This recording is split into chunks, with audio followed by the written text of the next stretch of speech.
shy away from reviewing really bad movies because, first of all, I don't like hate watching anything, and I just don't want to crap on movies that are bad because I know a lot of people contribute to making a film. A lot of people labor for years or months working on a film.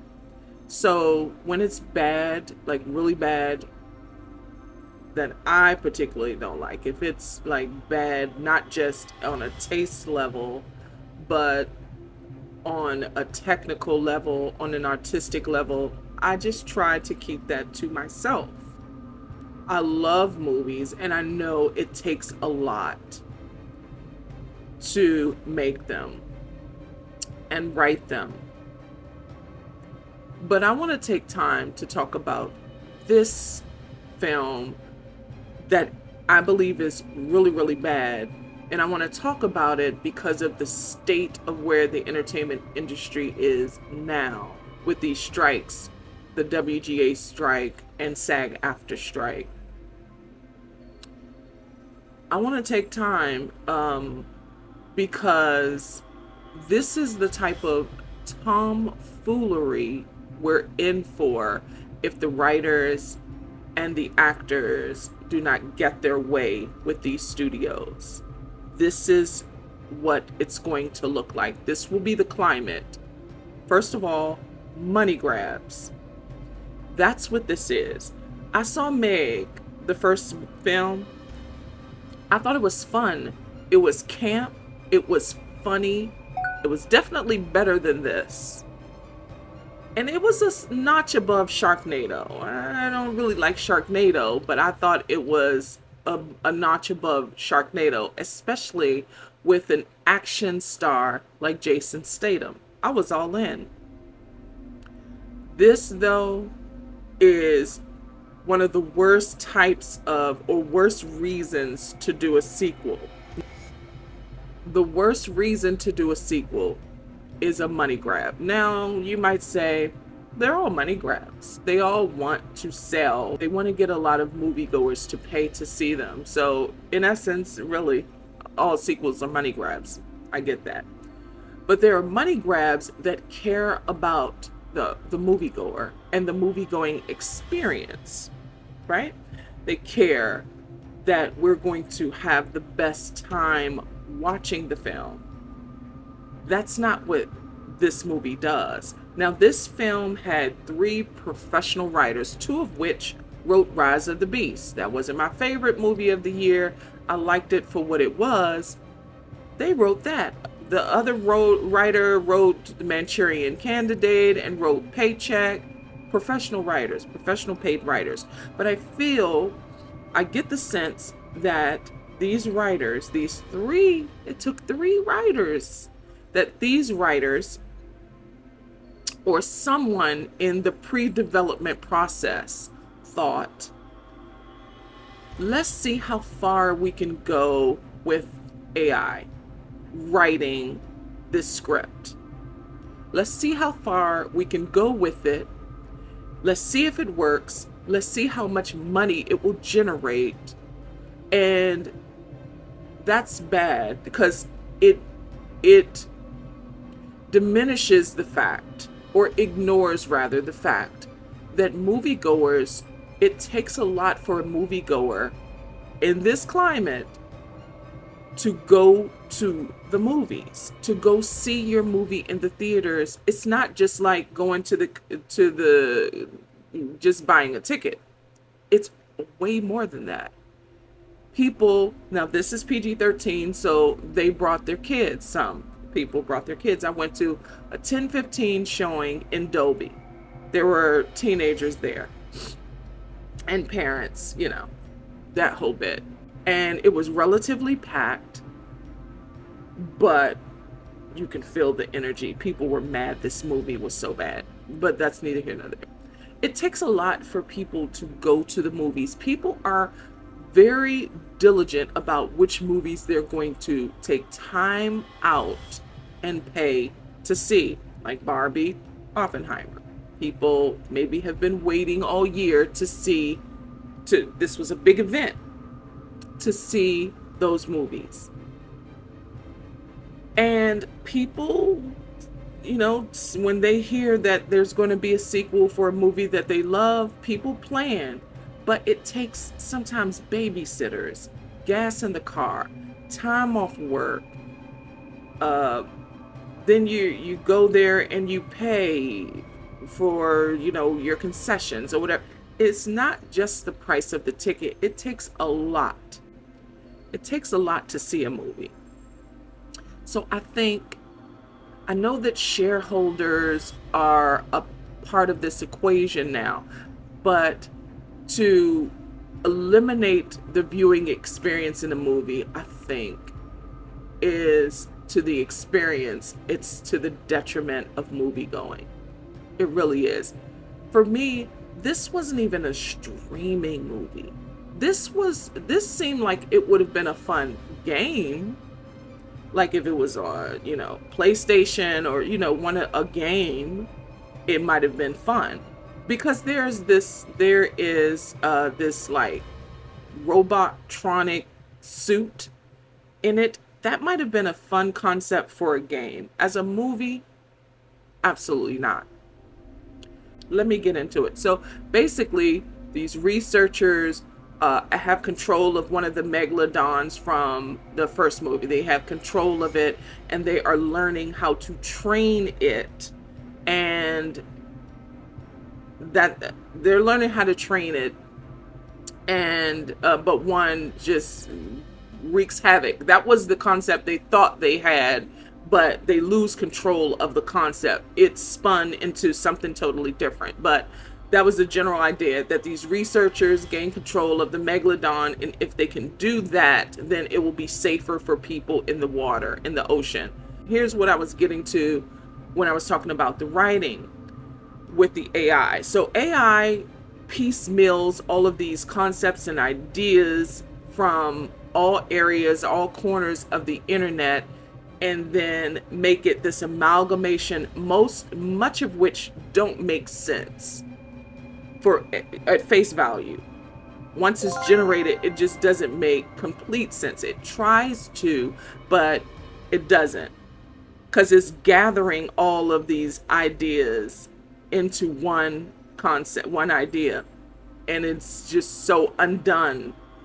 And I think that's what happened here, because Jurassic Park is in here, Jaws is in here, The Martian is in here, but with those high concepts, this one doesn't capitalize off of it. You can see where it was getting the idea, and then it just abandons it mid-beat. Here's why it's bad, other than the script. Here's how it didn't care about the moviegoer at all, aside from the script. The special effects are so bad. The special effects are bad. The dialogue, when I was rolling my eyes so hard with the dialogue. The dialogue is a mess. It's so bad. And you can tell it was generated by AI, because again, these are 3 professional writers. It took 3 professional writers to write this script. The dialogue is so bad. You can tell that this was from 1983. The dialogue was bad. The editing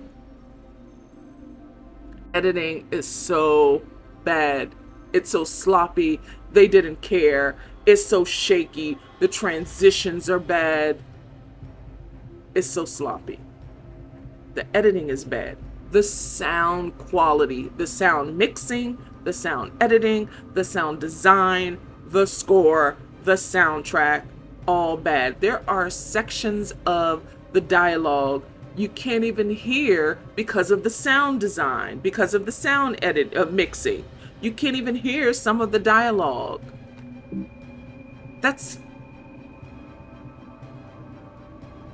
Come on. Logistically, it doesn't make any sense. There are sections of the film in the ocean floor. I thought there was a couple of beautiful shots there underwater.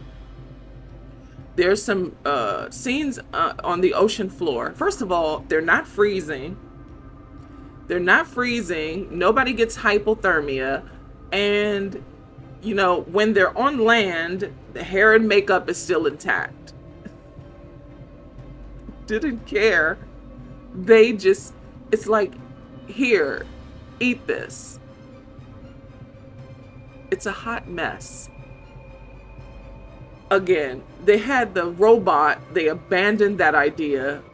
It had these functions that would have been so great, I think, in a game. It would have been great in a game. But it could do these movements that could help them, if a megalodon could get out of control. And they never use it. Then there are dinosaurs in the film. And this is current day. There are dinosaurs, and the editing with the dinosaurs, the special effects with the dinosaurs are so bad. And for being PG-13, there's hardly any blood. And midway in the film, they set up a sequel. There's going to be a Meg 3. They set it up right smack dab in the middle of the movie. Oftentimes they save this for, that final scene, or a mid-credit scene. They put it smack dab in the middle of the movie.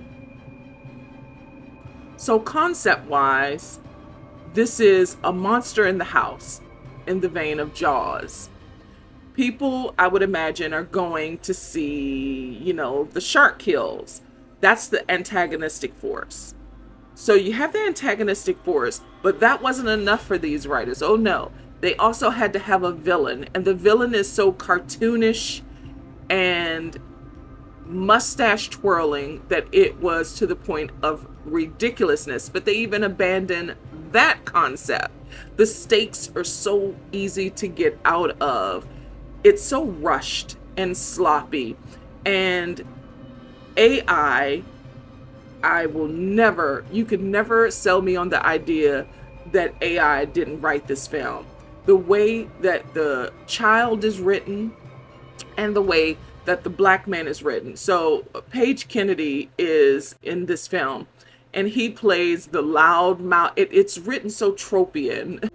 They probably thought, let's take Eddie Murphy from 48 Hours, and let's take Chris Tucker from Rush Hour, and let's build the black guy in our movie, played by Page Kennedy. Let's feed him lines. What would Eddie Murphy and Chris Tucker say in those, movies where they play like loud mouth sidekicks to the officer or whatever? Like that's the feeling I get. It's such a trope. His lines were so outlandish. The dialogue it was meant to be funny, I would imagine. They thought it was humorous, but it just came off as they don't know how to write this character. It's giving AI. This isn't a good movie. I wouldn't even recommend this for streaming. I don't like crapping on movies because I love movies, but this one is a money grab. This one was for the shareholders. This was not for the moviegoer. And that's bad. And that's where we're headed. That's where we're headed if writers and actors do not get their way. There are going to be studios that are telling these professional writers to, they're probably paying them half of what they were to give us less than we deserve. That's where we're headed. This was a mess, and I am not going to contribute to it. I'm not going to contribute to these types of movies. I love movies. I see ones whether I like it or not because I want to support.